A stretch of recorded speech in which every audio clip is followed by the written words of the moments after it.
President Biden meeting with leaders, NATO leaders from Eastern Europe today in Poland. He will then return to Washington. You can see the Polish president there, second from right, as we take a live look at the scene out of Warsaw this morning. Let's welcome in retired Air Force Brigadier General Blaine Holt, Newsmax contributor. General Holt, good to see you again.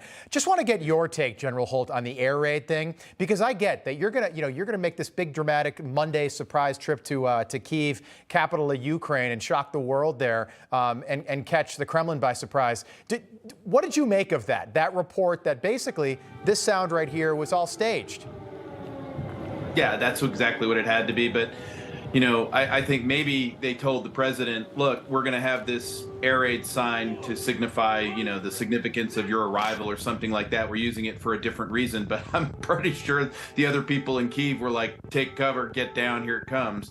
But you can see they're not reacting to the air raid sign. And again, it's just whoever planned that on the protocol side, poor taste. Yeah, and by the way, air raid signs, I mean, this is not FDR to Yalta here or something like that, but air raid sirens, that's not a laughing matter. That's really serious. And I wonder if that was confusing. If that reporter was accurate, that CNN reporter, if he was accurate and he'd been there for 5 days and hadn't heard an air raid siren, if you're somebody that lives in Kyiv, a city with normal peacetime population of 2 million people, and you hear that and you haven't heard one in 5 days, guarantee you're going to be scared. Right. And I don't think that part of the story is being talked about enough. Okay, General, want to talk about what's going on right now with Russia. Vladimir Putin delivering his version of the State of the Union yesterday. Right now, a major weapons supplier, a mercenary group from Russia, basically accusing Moscow of military treason.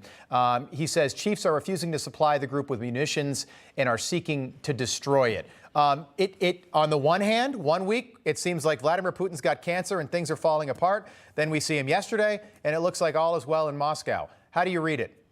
You're watching presidential politics in Moscow play out. Prigozhin was a staunch ally of Putin, and now he's actually starting to attack Putin himself. So he's making a move on what he wants to be, which is Putin's successor. There's no question about that, and he's trying to translate Wagner Group's military gains in Bakhmut and Soledar and Uladar into that. I don't know that he's going to be successful doing that. At the higher levels, what we better be paying attention to is the Chinese summit with Wang Yi and then eventually Xi Jinping in Moscow, because I think it's a precursor to a new and much more lethal offensive that the Russians have planned, especially when you look at destabilization operations in Moldova and Serbia. So do you buy into that, this new sort of axis of evil, if you will, Russia, China, Iran?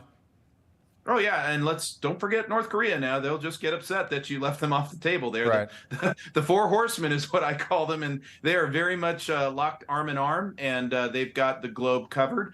And our weakness in the United States, unfortunately, has fueled their rise. General, yesterday, Vladimir Putin talked about Russia pulling out of this, I believe it's from 2010. So it's an Obama-era nuclear treaty called New START.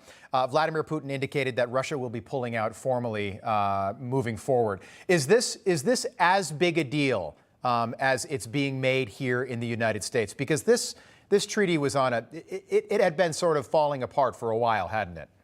Right. In substance, maybe not, but the optics of the last nuclear arms agreement going away is certainly something we should be alarmed by. If you recall, SALT I started in 1967, and we worked for nearly 30 years to get to a place where the Cold War would end and nuclear weapons were well under control. And now look at proliferation.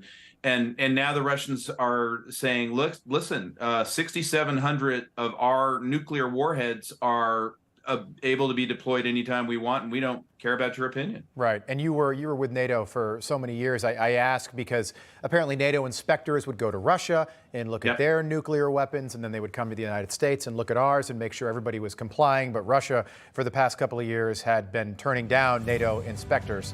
So maybe much ado about nothing. General Holt, will pick this back up tomorrow. Great to see you. Thank you. Looking forward to it. Take care.